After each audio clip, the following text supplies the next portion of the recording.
Hi friends, நான் உங்கள் அபி. Sunday ஆஃப்டர்நூனுங்க பார்க்கும்போது பார்த்தோன்னா ரொம்ப நல்லாவே வெயில் இருந்துச்சு. அதனால வந்துட்டு தேங்காய் மூடியெல்லாம் இருந்துச்சுங்க எண்ணெய் காய வைக்கிறதுக்காக. சரி உடச்சி வச்சிடலாம் அப்படின்னு சொல்லிட்டு அத்தை அப்படியே உடச்சிட்டு இருந்தாங்க. நான் வந்து ஒரு மூடியாக வந்து எடுத்து வச்சுட்டு இருந்தேன். ஒரு 5 மூட்டைக்கு வந்துட்டு தேங்காய் இருந்துச்சுங்க. சரி ஒரு 2 மூட்டை இப்போ உடச்சி வச்சிடலாம் அப்படின்னு சொல்லிட்டு உடச்சிட்டு இருந்தாங்க. உடைக்கவே வந்துட்டு கீழே ஒரு குண்டா வச்சு அந்த தேங்காய் தண்ணி வந்து பிடிச்சிட்டு இருந்தேங்க.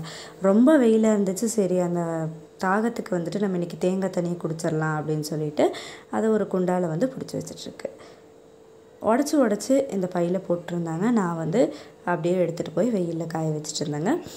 அதுக்கப்புறமா மதியம் பார்த்துட்டோம் அப்படின்னா தக்காளி ரசமும் முட்டை குழம்பும் தான் நான் வந்து வீட்டில் செஞ்சுருந்தாங்க.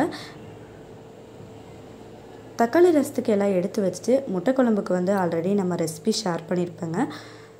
அதே டைப்பில் தான் வந்துட்டு இன்றைக்கி வச்சுருந்தாங்க. இப்போது தக்காளி ரசம் தாளிக்கிறதுக்காக அடுப்பில் ஒரு பேன் வச்சுட்டு கொஞ்சமாக எண்ணெய் ஊற்றி கடுகு சேர்த்துட்டு வெங்காயம், கருவேப்பிலை, அதுக்கப்புறம் இதெல்லாம் வந்து போட்டு தாளித்து விட்டுட்டுங்க. ஒரு 2-3 தக்காளி பழத்தை நல்லா தண்ணி ஊற்றி கரைச்சி வச்சுருக்குறோம். அதையும் எடுத்து அதில் போட்டுக்கலாங்க. இப்போ இன்றைக்கி புளி சேர்க்கல தக்காளி ரசத்துக்கு, அதுவே ஆல்ரெடி புளிப்பாக இருக்கங்காட்டி.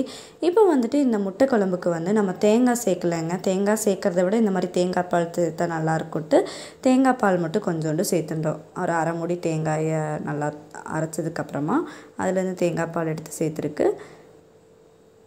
இப்போ இது நல்லா வந்து இன்னும் கொஞ்சம் சுண்டி கிடைக்கட்டுங்க. அது வரைக்கும் வந்து நம்ம இதை வேக வச்சிடலாம். அதுக்குள்ளே ரசமும் அந்த சைடில் ரெடி ஆகிட்டு இருக்கு.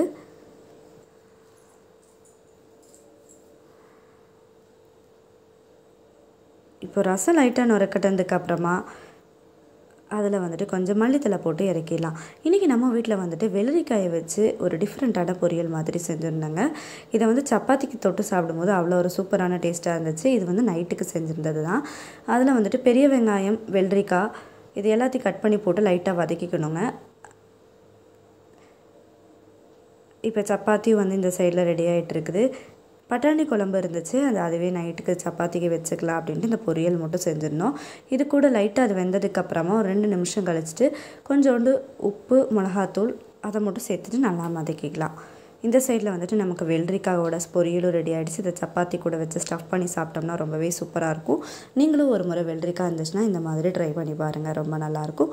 ஓகே ஃப்ரெண்ட்ஸ், அடுத்த வீடியோவில் பார்க்கலாம்.